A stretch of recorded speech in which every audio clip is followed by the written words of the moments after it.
My parents skipped my special event to watch my sister swim. When my wedding photos went online, Mom claimed I tricked them. Dad cried, and Grandpa called them cowards. Now they want forgiveness, but I'm too busy enjoying the life they never thought I could build. Hey, Reddit! My folks spent my whole life acting like my sister was the only kid in the house. So I figured fine, let them have their favorite. I built my own life and kept my distance. Turns out they weren't done turning things upside down. Before it all blew up, here's how everything actually started. I'm Chris, 27, civil engineer, older brother to Emily, the star swimmer of our town, according to my mom. My family lineup is simple. Rebecca, my mom, treats Emily like she's made of gold. Edward, my dad, stays quiet and follows whatever Rebecca decides. And Grandpa Albert, my dad's dad, is the only one who's ever acted like I mattered just as much as my sister. That's pretty much the whole dynamic. The favoritism didn't show up one day all at once.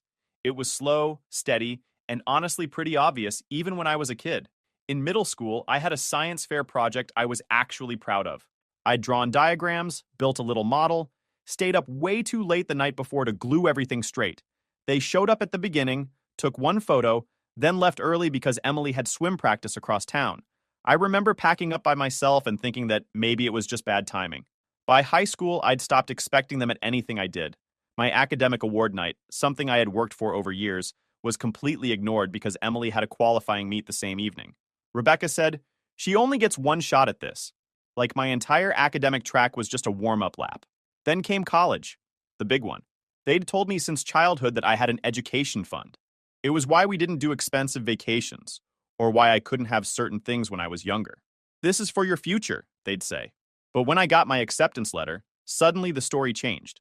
Rebecca had medical bills, Edward had lost his job for a bit, and apparently the fund went into keeping the family steady.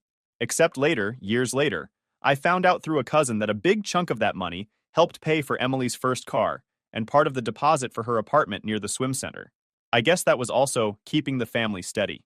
Because of that missing fund, I had to pick the cheaper university. I pulled insane hours in engineering labs, worked part-time construction just to stay afloat, and took out loans. I'm still paying off now. I don't mind being a civil engineer. I actually like the work, but the climb would have been a lot easier if the money that was supposedly mine hadn't drifted toward my sister's lane. I'm not dramatic about any of this. I don't sit around replaying every bad moment, but I do keep mental notes so I don't convince myself I imagined it. Dry humor helps. A lot of, yeah, of course that happened. Betrayal. It's easier to laugh at it than pretend it never bothered me. I met Ashley in college during one of those study nights where everyone pretends they're going to finish their assignments, but ends up talking about everything else instead. We clicked fast. She never tried to fix anything with my family or pull the whole, "but they're your parents" line. She just listened and let me deal with things at my own pace. That's probably why I trusted her quicker than I expected to. Through all of this, Grandpa Albert has been the one steady person who actually shows up. Even though he lives far, he calls often, asks about work, asks about Ashley, tells me he's proud of me, usually without any big speech. Just simple things like, "You're doing good, kid." It means more than he probably knows. I thought the favoritism had reached its peak when I graduated college, and they didn't show up. But apparently the universe decided there was still one level left. Things really blew up. Like, actually blew up, after Emily posted something online about me, and everyone saw it. The whole thing really kicked off on a random Tuesday morning. I was sitting in my truck outside a construction site, finishing a lukewarm breakfast sandwich, when my phone buzzed nonstop. At first, I figured it was a group chat blowing up, or some scheduling mess from the crew. Nope, it was Emily. Or more specifically, a TikTok she posted that had already been reposted to Instagram. It was a short video, her in her swim jacket, hair still damp, making a mock confused face at the camera while text floated above her head. When people who never made it in sports pretend their boring desk jobs are impressive. The caption underneath, "Some of us actually push ourselves." I didn't need a tag to know it was about me, but she didn't leave it subtle. She added, "At some of y'all who know exactly who I mean." Comment section was full of laughing emojis, flame emojis, people from our old school saying things like "LOL savage," and, of course, my mom Rebecca, who commented, "Facts," with a clapping emoji. A couple of my aunts shared it. 2 of my old classmates tagged me with "LOL this you," like they were 14 again. I didn't comment, didn't like it, didn't reply. I just closed the app and put my phone face down on the passenger seat. I had an actual job to do. My day wasn't glamorous. It never is. But it's real work. Something my family never understood. Most weeks I split time between plans on a screen and steel-toe days in the field. This one was very much the latter. I was overseeing an expansion project for a small bridge outside the city. Cold wind, loud machinery, dust everywhere. I spent half the morning double-checking alignment measurements, scribbling math on scrap paper, and trying to explain to a contractor why he couldn't just eyeball a load-bearing angle. The inspector showed up at lunch and started grilling us about drainage plans we'd literally submitted a week ago. I stood there answering question after question, flipping through a binder with muddy fingerprints on the cover, while the crew waited for the go-ahead. Stressful, but normal for me. It hit me while talking to him how ridiculous Emily's video was. I wasn't sitting at some cozy desk drinking iced lattes. I was making sure a structure meant to hold thousands of cars didn't collapse. But in my family, none of that mattered because it didn't earn medals or get clapped for by swim parents. Later that afternoon, my boss called me into the trailer. The city had officially approved the design I'd led for months. Long emails, revisions, late-night drafting sessions, finally worth something. He handed me the paperwork and said I'd be taking point on a new project starting next quarter. Slight pay bump, more responsibility. It was a win, a real one. Not flashy, but mine. I told Ashley after work. She hugged me, asked a million questions about the new project, and said she was proud of me in that straightforward way she always does. Then I told 2 coworkers I trusted and sent a text to Grandpa Albert, who replied almost immediately, "Knew you'd get there. Keep going." I didn't post anything about it online. Didn't feel like feeding the same people who liked Emily's video. That night, while I was putting away my work boots, my phone buzzed again. It was a DM from Emily. "You could have been something if you actually pushed yourself." "Cool," I replied. That was it. She didn't follow up. She probably expected me to defend myself or argue, but I wasn't giving her that. Ashley walked by and asked, "Everything okay?" I said, "Yeah, just the usual." She didn't push. She just gave that small frown she gets whenever my family's nonsense shows up again. A little later, Grandpa Albert called. He said my cousin had forwarded him the video. He sounded irritated in that quiet, controlled way he gets. He said, "Don't waste breath on it, kid. You don't need to fight her online. Just keep going. People see more than you think." I knew he meant it. And honestly, hearing it from him meant more than any apology I'd ever get from the rest of them. Before we hung up, I told him something I hadn't told anyone else yet. "I've got something coming up soon," I said. "Kind of important. I'm inviting them, but I already know how it'll probably go." Albert sighed. "Send me the date. I'll be there." And that was that. I didn't know it yet, but the thing I was planning, my big event, was about to pull every buried family issue right to the surface. I'll start with the part that happened a little before everything blew up. Ashley and I had been talking about the future for months. Nothing dramatic, just small comments during long drives or late study nights. The proposal wasn't some movie scene with fireworks or violins. It was on a quiet trail we'd done a dozen times, heading up before sunrise because she liked watching the sky change colors from the ridge. I had the ring box in my jacket pocket, and I swear it felt like it weighed 5 pounds. My hands kept shaking every time I reached for it, so I waited until we got to the top. The light was just starting to hit the clouds. Ashley was talking about how cold her fingers were, and I somehow decided that was the moment. I reached for the box and almost dropped it. She laughed when she saw how red my face got. I told her I'd planned to say something smooth, but all that came out was, "Do you want to marry me?" The words were uneven, like I tripped over them. She didn't even let me finish. She said yes instantly and threw her arms around me. No audience, no staged photos.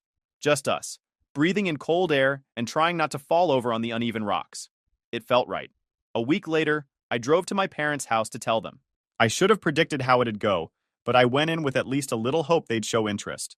I told Rebecca first, and she didn't even blink. "That's nice," she said, and within seconds shifted into talking about Emily's new best times at practice and how the coach thought she might qualify for a regional team soon. She didn't ask when the proposal happened, how I did it, or anything about Ashley. Edward looked up from the TV and said, "Congratulations, son," in a half-whisper. No follow-up questions, no curiosity. It felt like telling distant coworkers, not my parents. I went home shaking my head but not surprised. Ashley didn't ask how they reacted. She could guess. Fast forward to the present.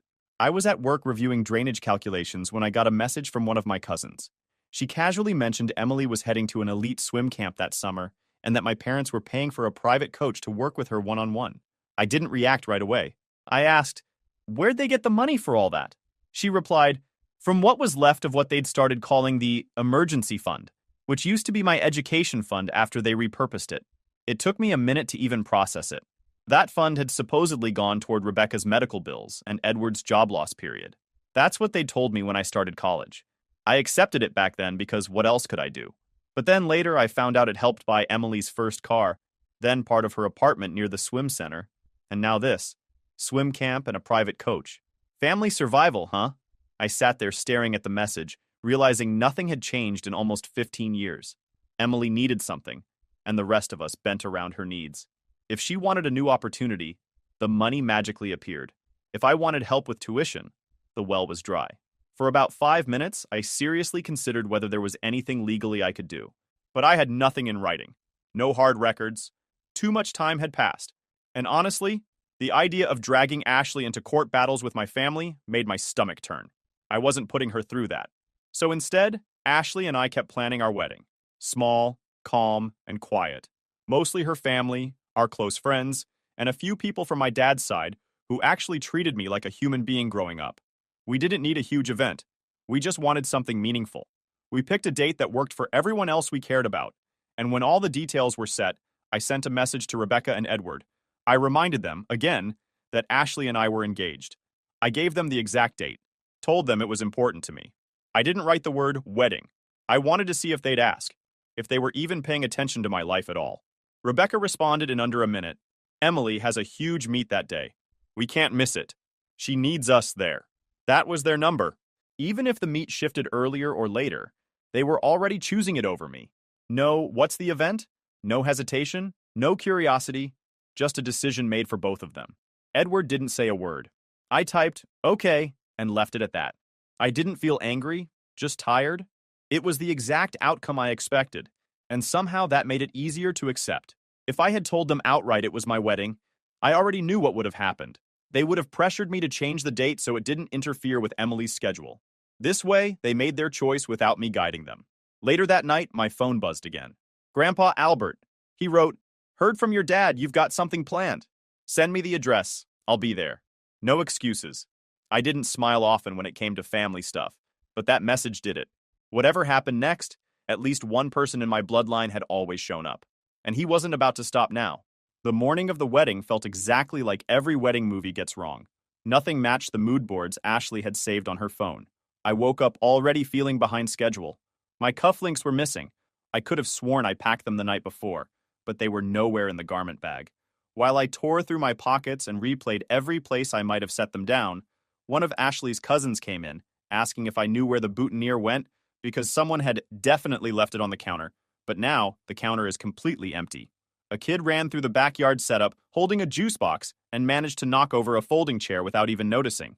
Someone else tried connecting the Bluetooth speaker to test the music, and within seconds, two people were loudly arguing about who had stolen the connection. It wasn't polished. It wasn't organized. But everybody was laughing, fixing things as they went. And honestly, the chaos made it feel real. Ashley somehow was calm, excited but not stressed.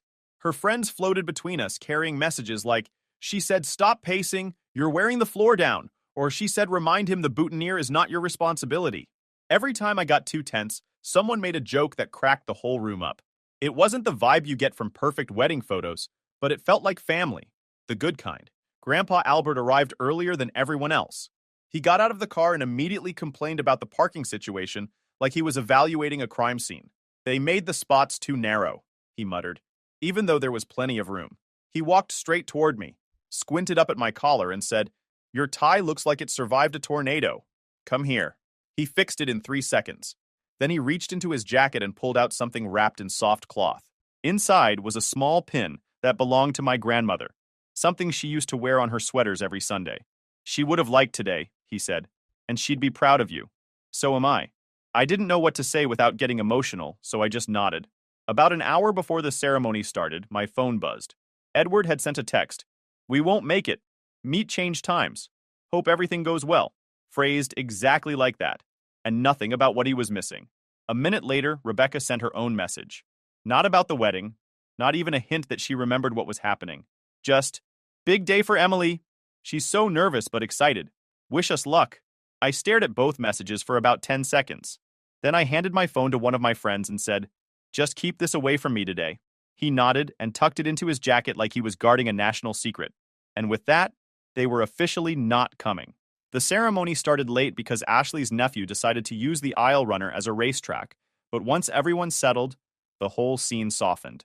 Ashley walked toward me with this nervous little smile she does when she's trying not to cry too soon. Her dress wasn't magazine perfect. One of the straps kept slipping, but she looked incredible. Our vows were simple. We both messed up a couple of words.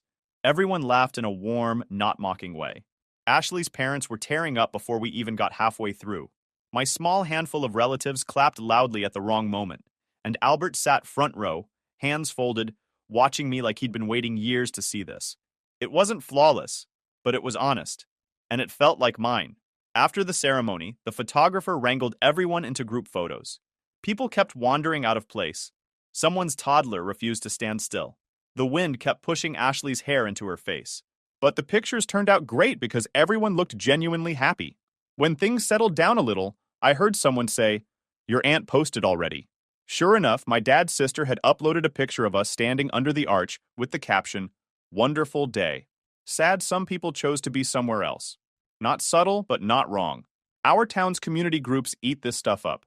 A younger cousin added her own touch, posting an Instagram reel of us. Her caption? "Congrats to Chris and Ashley Wild who didn't show though." Also not wrong. Ashley and I left the next morning for a short honeymoon. Nothing fancy, just a quiet place a couple hours away. We kept our phones completely off. No notifications, no messages, no family drama bleeding into our first few days as a married couple. For a little while, it felt like we'd stepped into a pocket of peace where my parents couldn't reach us. But peace doesn't usually last long in my family. When Ashley and I got home from the honeymoon, the first thing I did was plug in my dead phone.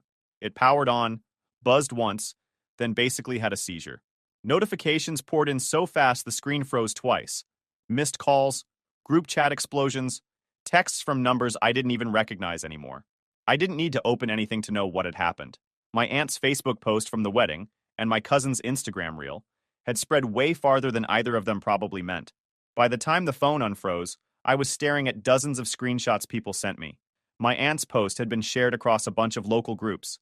Someone had commented, "This is the same family that skipped his graduation a few years back, right?" Another wrote, "They were always bragging about that swimmer daughter. Guess now everyone sees it."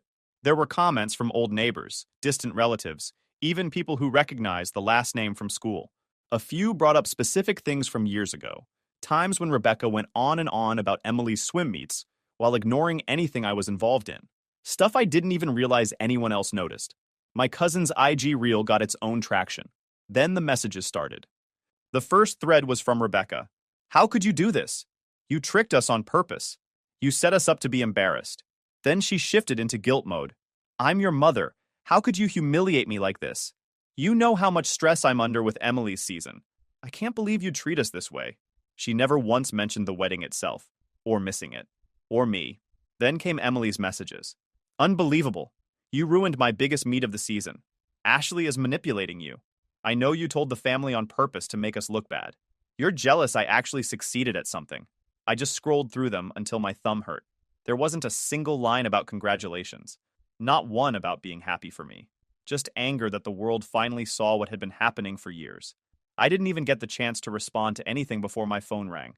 It was Grandpa Albert. He didn't ask if I'd seen the posts. He only said, "I'm heading over to your parents' place." I tried to tell him not to bother. He ignored me and hung up. Later that afternoon, he called again. His voice wasn't shaking or angry. It was steady, which somehow carried more weight. "I talked to them," he said. "Your mother tried to defend herself. Didn't get far." I didn't say anything. He kept going. I told her straight, "You ignored your son." And she knew exactly what I meant. Every missed event, every excuse, every time she talked about Emily like no one else existed. Then he said he turned to Edward and told him, "You knew it wasn't fair. You just stayed quiet because it was easier." According to Albert, that was the part that finally hit him. Edward apparently sat down, put his head in his hands, and admitted he'd known for years. He'd just convinced himself it wasn't his place to interfere, or that Rebecca meant well.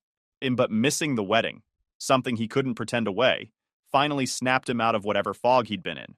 He said he's starting counseling, Albert told me. He said he wants to fix things with you. Slowly. Properly. I didn't know how to respond to that. Wanting to fix something and actually doing it are different things, especially with him. As for Rebecca, Albert said she was still stuck in the same loop. Angry one minute, crying the next, insisting none of this was her fault.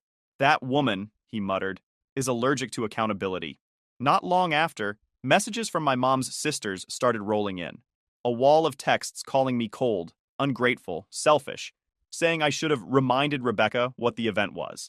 As if it was my job to repeatedly wave my arms and shout, "Care about me?" until she finally heard it. It was all noise, all predictable. So I posted one simple message on my own profile. No fancy font, no dramatic speech. I invited them. They chose something else. And I turned off comments. That was all I had to say. Later that night, I checked the results of the swim meet Emily skipped my wedding for. She placed poorly. Not last, not injured, nothing dramatic, just not the win Rebecca had hyped for months. If there was ever a metaphor for how misplaced their priorities were, that was it. By evening, the tone of the messages from my parents had changed again. Edward sent a long text apologizing. Very straightforward, no blaming. Rebecca sent another stream of, "I can't believe you'd let people think we're bad parents," followed by voice notes I didn't listen to. And then the final twist. They wanted to talk, fix things, explain, and rebuild as a family. I stared at the screen, feeling weirdly calm. For the first time in my life, their urgency didn't matter to me. They cared now because the town cared, because their reputation took a hit, because the favoritism they kept behind closed doors finally spilled out. But for once, I wasn't rushing to meet them halfway. Whatever came next would happen on my timeline, not theirs. And honestly, I didn't feel any hurry at all. I agreed to meet Rebecca and Edward at a diner a little outside town. Neutral ground, no memories attached to it, nothing either of them could twist into their space. Ashley came with me, not to talk for me, just to sit beside me in case things went sideways. When we walked in, they were already seated. Rebecca looked tense, eyes already glassy, like she was preparing for a dramatic moment. Edward looked tired in a way I had never really seen before. Not annoyed tired, not bored tired, but worn down. The server had barely poured water before Edward spoke. He said, "I need to say something before anything else." Then he took a breath. I stayed quiet because it was easier. That is the truth. I let your mother run everything, and I told myself it was not my place to interfere. He did not look up, just stared at the napkin he was twisting between his fingers. I knew things were not fair, he added. For years I knew. I avoided conflict. I thought you would be fine because you were the steady one. That was wrong. I was wrong. It was the most direct I had ever heard him be. He went on to say he was in counseling now. He had started the week after Albert confronted him. He said, "I am not asking you to forgive me right now. I am asking for a chance to show you I mean it." Then he offered, without hesitation, to repay what he could from the old fund, slowly, in whatever amounts he was able. He said it was not a bribe, not a fix, just responsibility. That part actually surprised me. Rebecca jumped in immediately after, and the mood changed fast. She said, "You blindsided us. You know that, right?" Then, "We had no idea it was your wedding. You should have made that clear." Then, "You made us look uncaring, and everyone online is acting like we abandoned you." She kept switching lanes, defense, tears, denial, excuses, like she was waiting for me to jump in and say she was right. Ashley kept her eyes on her hands, not reacting to anything. Rebecca said, "I was supporting Emily. That is what a mother does. She had real chances. She still does. I did what I had to do for her future." I let her talk until she ran out of breath. Then I went through the specifics. Middle school, my science fair, high school, my award night, college, my graduation, the fund, the car, the apartment, the camp, and private coach, every missed event, every brushed off moment.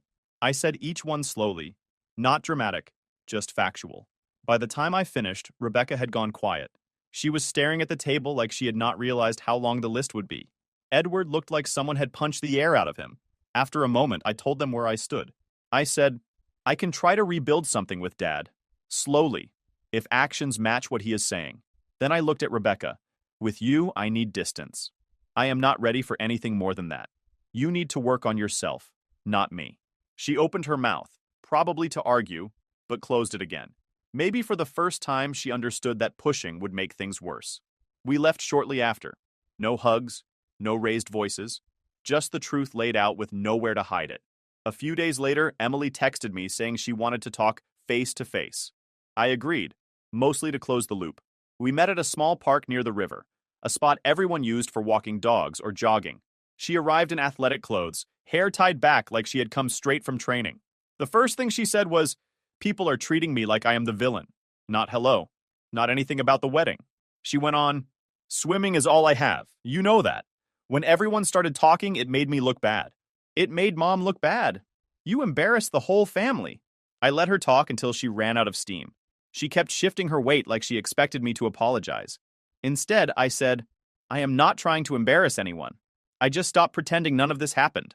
She rolled her eyes and said something about me being dramatic. Then she tried to throw in a comment about how Ashley probably loved the attention. I did not react. I did not argue. I did not feed the fire. I just stood there and let her words fall flat. Eventually, she realized I was not taking the bait. The conversation fizzled out after that, and she left without saying goodbye. I walked home feeling strangely calm. Not satisfied, not triumphant, just done chasing explanations from people who were never going to give them. Later that night, Grandpa Albert called. He said, "Heard you met with them. Sounds like you kept your cool. I am proud of you for that." I told him a little about how it went, and he said exactly what I needed to hear. Some folks do not change until they lose something they thought they always had. That part is not on you. A few months later, work picked up again. My boss pulled me aside and handed me a separate project, bigger than anything I had handled before. Not the one from the bridge trailer. This was a different build with a wider scope. I took it without hesitation. It felt good to have something in my life moving forward on steady legs. While everything with my family was loud and messy, work was simple. Show up, do the job, build something real. That was the turning point. Not dramatic, not final. Just the moment where things stopped revolving around what my parents did or did not do. From here, everything shifted forward. A few months passed, and life slowly settled into something steady. No drama, no surprise messages, no sudden family explosions. Just calm, which was new for me. Ashley and I fell into a routine that made sense for both of us. We worked on small projects around the house on weekends, fixed a shaky shelf in the laundry room, argued about paint colors in a joking way, and talked a lot about things we wanted to save for. Nothing huge, just practical plans we could actually reach. I was handling the new project at work, which kept me busy, but in a satisfying way. Ashley was doing well in her own job, and every night felt like we were building something piece by piece without needing anyone else's approval. Every month, like clockwork, Edward sent a small repayment. Each envelope had a short handwritten note inside. Nothing dramatic, just lines like, "Still working on making things right," or "I know this is overdue." Sometimes the amounts were tiny, but the consistency mattered more than the money itself. He stayed in therapy too, which I knew because he mentioned it only when I asked. It felt like he was trying quietly instead of trying loudly for show. That was enough for now. Rebecca, on the other hand, stayed mostly silent. Then one afternoon, I got a long email from her. It was the first thing she had written that did not blame, twist, or deflect. She explained she had started her own counseling. She said she realized she often centered everything around Emily because she thought being a good mother meant always fueling her daughter's success. She admitted she forgot she had 2 children. She apologized without excuses. I read the whole thing and then read it again. It did not instantly fix anything, but it did feel like the first real moment of accountability I had ever seen from her. I replied that I appreciated the apology and hoped she kept doing the work. I did not open the door wider than that. Distance was still necessary. As for Emily, her swim season ended in a string of average placements. Nothing terrible, nothing exciting, just normal. For someone who grew up being told she was destined for greatness, normal hit hard. She sent me a couple of messages complaining about how people see her as the bad guy now, and said she wished everyone would move on already. I did not argue, and I did not comfort her. I simply said I hoped she figured things out. Then, on a quiet Saturday afternoon, she showed up at our door. Ashley and I were in the middle of rearranging the living room when we heard a knock. When I opened the door, Emily was standing there with her arms wrapped around herself, eyes red like she had been crying on the drive over. Before I could say anything, Grandpa Albert, who was visiting for the day, walked up behind me and said, "Let her in." Emily stepped inside like she was afraid I might change my mind. She kept rubbing her palms together, pacing a little near the sofa. Albert sat in the armchair across from her, watching her with his usual steady gaze. After a moment, Emily finally broke. She said, "I am sorry." Not dramatic, not loud, just a tired, honest-sounding apology. "I was awful to you. Mom was awful to you. I did not see it, because everyone kept telling me I was special and needed support. I thought that meant you did not need anything, and that was wrong." She cried harder then, covering her face with both hands. Ashley sat next to her gently, not saying a word, just being present. Emily said she did not understand how much damage all the favoritism had caused until the wedding fallout. She admitted that hearing people talk about her like she was selfish made her realize how selfish she had actually been. She said missing the wedding made her feel sick when she finally understood what she had skipped. "I want to fix things," she said, "but I know it will take a long time." I believed that part. She was not asking for instant forgiveness or pretending everything could go back to normal in a week. She was simply telling the truth, maybe for the first time in her life. I told her I forgave her. Not fully, not blindly, not in a way that erased everything. But I said the words because they were true in the simplest sense. I was done carrying anger around. Forgiveness did not mean immediate closeness. It just meant I was willing to try someday. She nodded, wiped her face, and thanked me. It was the calmest we had ever spoken to each other. Albert stood up afterward and said, "Good, that needed to happen." Coming from him, that was basically a standing ovation. Later that evening, Ashley and I took Albert for a slow walk around the neighborhood, like we usually did when he visited. The air was mild, and the sky had that soft glow that comes right before sunset. Albert walked with his hands behind his back, taking his time. After a few minutes, he said, "When I was younger, I kept bending over backward for people who never met me halfway. It took me too long to realize I was trading my energy for nothing. You learn eventually that you cannot fix people who do not show up." He looked at me then and added, "You did right by setting your line. You did right by standing firm. That is how you keep your sanity." Ashley squeezed my hand lightly. Walking with them, I felt something I had not felt in years. Not victory, not vindication, just relief. A clean sort of quiet in my chest, where the old heaviness used to sit. Things were not perfect. Maybe they never would be. But the life I had now, with Ashley, with Albert, with steady work and real peace, felt like something I had built myself, without waiting for my family to notice. When we got back to the house, I watched Albert ease himself into a chair on the porch and thought about the long, tangled path that had brought me here. I am not one for dramatic lines, but the truth came simple. I stopped chasing people who never came. I am fine where I am now. If you enjoyed this video, please hit that subscribe button. It really helps the channel and help us bring you more and better stories. Thanks.